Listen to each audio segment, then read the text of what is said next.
Hello everyone, it's Christina. Today we are talking about active reading, basically, and I created a guide for you.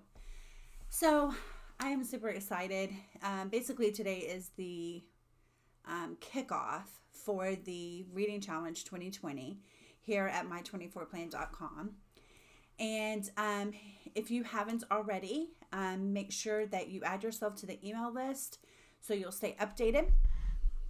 And also follow me on Instagram. Make sure you subscribe here, like all that stuff. Okay? That way you don't miss anything.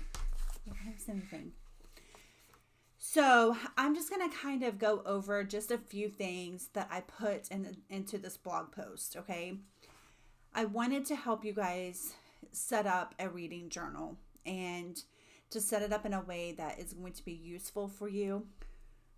We're reading nonfiction, so there are a lot of things in these books, a lot of concepts, a lot of perspectives, and we're reading them because we want to do better for our own selves, right? Personal development, self-improvement, healthy headspace, mindfulness, mindset, like all of those things, okay? That's what we're doing. Active reading is basically being engaged with what you're reading. It's having a pen in your hand of some kind of writing tool, and you're taking notes actively while you're reading the text.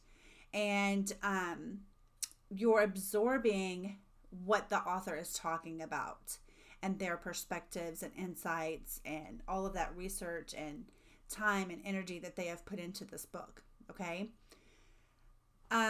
But I do want to say, if you feel like you've given a book a chance and it is not adding value, it's okay to stop reading that book. Okay. I'm just saying, if you need permission, there you go. So there's no need to feel guilty is basically what I'm trying to say. Because really, there's no red ribbon, there's no cookie, there's no trophy. So all it's doing is wasting your time and energy. And that's not something you want to do. So,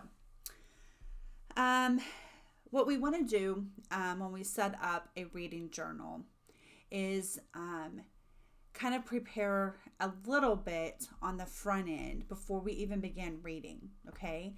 So these are the things that I'm recommending that you do to set up your own reading journal. Now, this journal can be any notebook at all, whatever you want to use, okay? I recommend numbering the pages.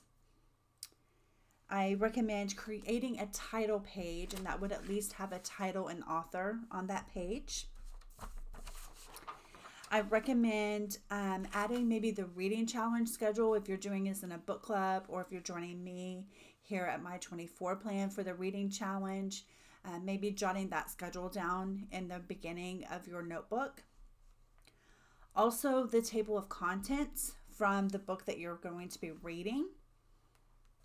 And also maybe an about page. And on my about page, I kind of put the blurb, like the back jacket, the book jacket, that section that they put like to get you interested in the book. I kind of put that into my journal. Also, you can add any pertinent information about the author if you'd like, because basically this is the author talking to you about this concept or multiple concepts. And then now you're reading what they had to say, and your reading journal therefore turns into a response journal of sorts, because you are commenting back to the author based on what they've said to you. Also, leave a few pages in the back for an index. You want to number each line in chronological order, okay? 1, 2, 3, 4, 5, and so on. That number on your horizontal lines is representing the page number. At the end of each chapter, after your reflection, whenever you want to do it, but don't let it get too far out of hand. So I recommend a minimum at the end of each chapter. You're going to go on that line, and where it has 1, that's your page number, right? So on that line, you're going to create almost keywords or phrases It's almost like a tag on that line so that you know what's on that page. So for quick reference, that's what an index is for, right? So you can look up concepts and know what page to go to. So that's basically what you're going to be recreating for your reading journal. I briefly talk about, well, I don't briefly, I'm lying, it's a lie.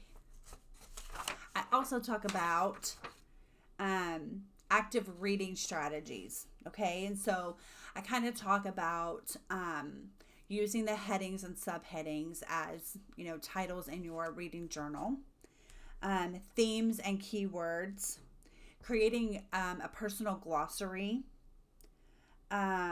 questions or clarification, and mind maps. And then I just talk about using symbols to basically serve as signifiers so that you can find information easier. And I talk about the reflection session. So I'm recommending at least at the end of each chapter to take some time to do a reflection session. And I kind of go over what that would look like. Some questions that you would be asking yourself during that time period. It's basically recommended at the end of each chapter because you don't want to get like to the end of the book and then try to, process that whole book. That's like craziness. So you're going to process in your reflection, you're going to process that information chapter by chapter so that you don't get overwhelmed. And then you are going to create a plan of action.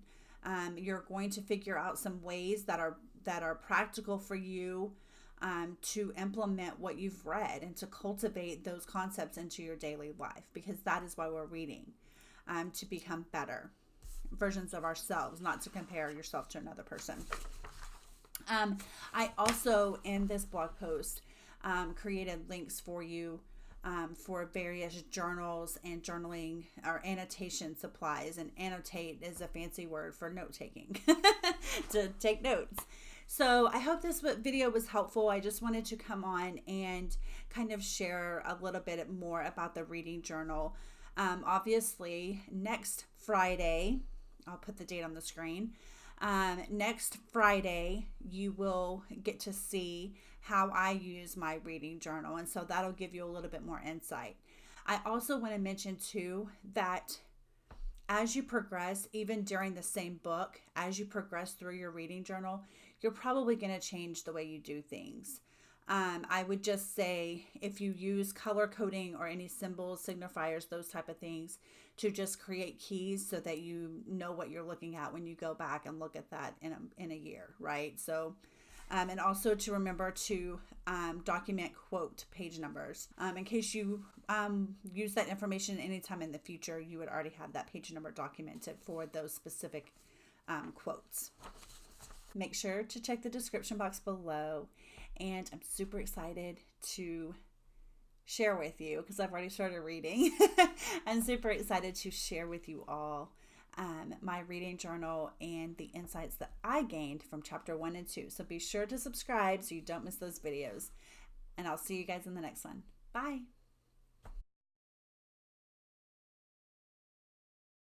It just happens to be if I don't finish the chapter, whatever. What am I trying to talk about? Okay, to create the index, you want to number each